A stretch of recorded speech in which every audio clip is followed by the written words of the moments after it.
from Vermont Public. This is The Frequency. I'm Mitch Wertlieb. It's Wednesday, October 8th, and here are today's headlines.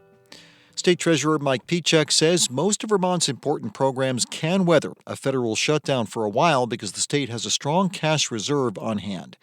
Pieciak told Vermont Public his office has $1.6 billion in unallocated federal funds that can be used to backfill shortages in a number of areas. Those include the Women, Infant, and Children's Program and the Supplemental Nutrition Assistance Program. But Pieciak says he considers those funds to be a loan until the shutdown is over. The state has enough cash on hand to operate as normal without those federal funds coming to us, we believe, for at least several months. Assuming that those monies come back to us retroactively, then there really should be pretty limited impact on state operations. Pieciak says any distribution of those funds should be jointly approved by the Scott administration and lawmakers. Addison County residents are breathing a sigh of relief after a member of their community avoided deportation on Tuesday morning. Juan de la Cruz has been living in Vermont for about 20 years and applied for asylum in 2017. Last week, he was ordered to check in at an Immigration and Customs Enforcement office in St. Albans. Family and friends worried he would be detained and then deported. Zach Sullivan is a close friend of de la Cruz's and was among the 200 people that showed up to support him at his check-in yesterday. When something hits this close to home, it definitely makes it feel more impactful to our everyday lives. So I've had an opportunity to be here to help stand up for Juan and all the other immigrants here that are, I think, deserve to be here. De la Cruz says ICE agents told him that he would be allowed to stay in Vermont while his asylum case is pending. Blue Cross and Blue Shield of Vermont will have a new leader next year. The health insurer recently selected Beth Ann Roberts to be its next president and CEO. Roberts currently serves as president of Beth Israel Lahey Health Performance Network. It's a Massachusetts network of physicians, clinicians, and hospitals. She previously served as the president of commercial business at Point 32 Health and spent more than 20 years at Harvard Pilgrim Healthcare. Blue Cross and Blue Shield is the state's largest health insurer. Roberts will join departing CEO and President Don George as CEO-elect on November 1st, and she will fully take over the role in January once George retires. And Vermonters can expect more chances to watch women's soccer next year. The Vermont Green FC announced on Tuesday that its women's team will compete in the USLW. That's the country's premier pre-professional women's soccer league. The Green's participation is contingent, though, on the formation of a brand-new Northeast division. The division needs a minimum of 5 clubs to join. The Green are the third team to commit as founding members alongside Hartford Athletic and AC Connecticut. Co-founder Patrick Inferna says there will be Vermont Green women's soccer next year, no matter what. I really am confident this league will start off and fans will see us playing in the USLW. But if for some reason the league can't find these last 2 teams, we will play exhibition games. The club has hosted 3 women's exhibition matches since 2024, all to sold-out crowds. And coming up, Vermont Public's Carly Berlin has the latest on efforts to get homeless shelters around the state up and running before the coldest months of the year. That's after this. All around Vermont, homeless shelter providers are hurrying to open up more beds before winter arrives. Reporter Carly Berlin recently reported on shelter project updates and discussed them with host Jen Jarecki. So I understand that there are a lot of new shelter projects underway right now. Carly, will you give us a breakdown and let us know how big a deal this is? Yeah, so over the next couple months, the state's shelter capacity should grow by about 100 beds if all of these developments go according to plan. You know, the shelter capacity in Vermont, it always fluctuates a lot by season. You know, many of these shelters are typically only open in the winter months. Part of what's notable right now is about half of these 100 spots in shelters are ultimately going to be open year-round once they get up and running.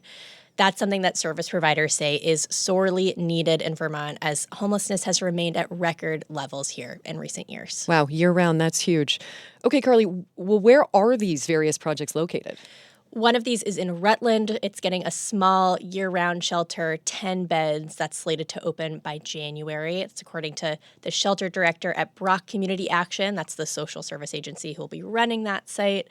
In Burlington, the Committee on Temporary Shelter, better known as COTS, is about to open a quite large shelter expansion project that's at a former federal building downtown. It'll end up serving 56 people there. Last year, this building, it was just a seasonal shelter open for a couple months. Now it'll be another year-round shelter in the Queen City where officials estimate hundreds of people are living outdoors. Carly, I understand you visited one of these shelter developments recently, right? Yeah, I went to a project that's underway in Montpelier recently. This is going to be the capital's first ever year-round shelter, as far as anyone can remember. It's going to be in this big, old, rambling Victorian house a couple blocks from downtown. I met up with Julie Bond, director of Good Samaritan Haven, the group that'll be running it. She said the project has been a long time coming. We've been looking for many years for a permanent year-round shelter. That's just been really hard. It's been really tough to find the right property. That's because Good Sam wanted to find a site out of the floodplain, which is hard to do in Montpelier. They wanted to do that because so they wouldn't have to evacuate when floodwaters rose. Good Sam has had to evacuate their Barry shelter a couple times in recent years. And they'd run a winter-only shelter in Montpelier for a few years up on a hill at a former country club. But that place was pretty hard to access on foot, and guests there needed to leave during the day. So this new shelter downtown, it'll replace that temporary one.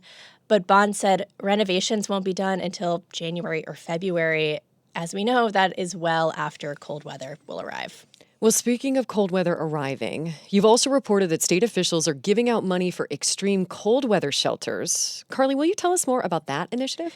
So Burlington has used this model in recent years. The city has opened up a shelter for a couple days at a time when temperatures have reached a certain threshold, like sub-zero wind chill.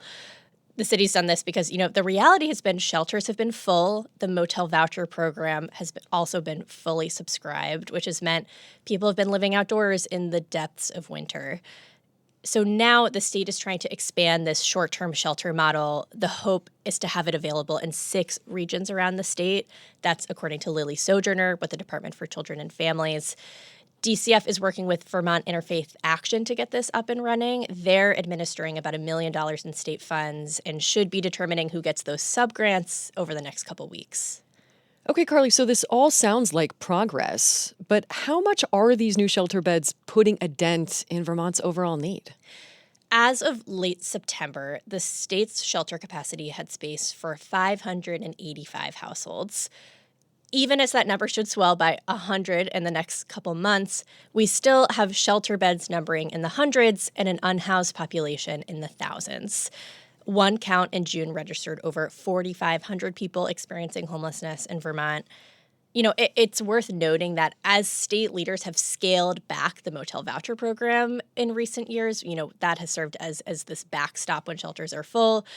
State leaders have also directed more money to local shelter providers. That's part of why we're seeing all of these projects happening right now. But that is also putting a lot of pressure on these local providers to open up these beds before the snow falls. That was Report for America Corps member Carly Berlin. Carly covers housing and infrastructure for VT Digger and Vermont Public.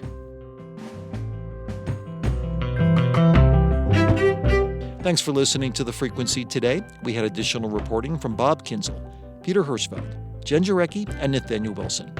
Today's episode was edited by Stephanie Colombini, and our music is by Blue Dot Sessions. I'm Mitch Wertlieb. Talk to you tomorrow.